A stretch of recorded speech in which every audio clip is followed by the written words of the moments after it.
Welcome! It's FAQ time, or frequently asked questions. Let's talk about quilt soap.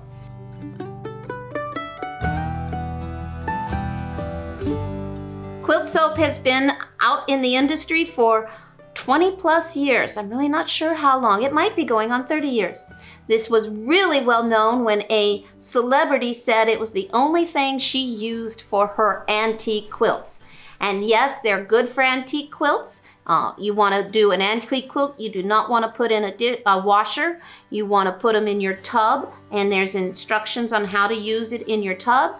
But I get questions all the time about how to use it in a washer, or especially a high efficiency washer.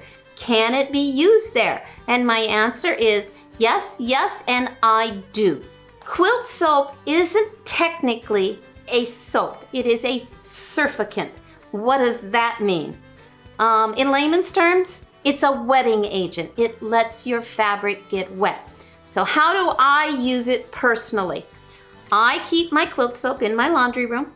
It is a little cold here in Wisconsin, so it's a semi-liquid right now. Quilt soap likes to be liquid at about 70 degrees, but it is you can easily go through it, so you can easily scoop it, and it's not a problem. Scoop about a coffee scoop of soap, put it in a quarter cup of hot water.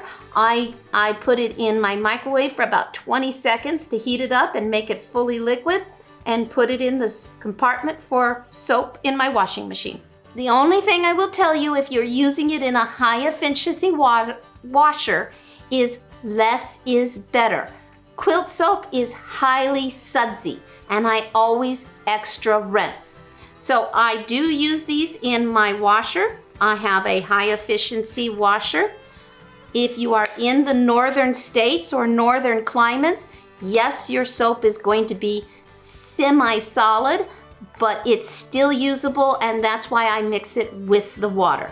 Quilt soap is available in your independent quilt store or available straight from us. You are not going to find this in a Michael's or a Joann's. You're only going to find this in an independent quilt store or straight from Quilter's Rule. It is a wonderful product, and I hope you give it a try. You should find a link in our description below. Thank you, and have a wonderful day.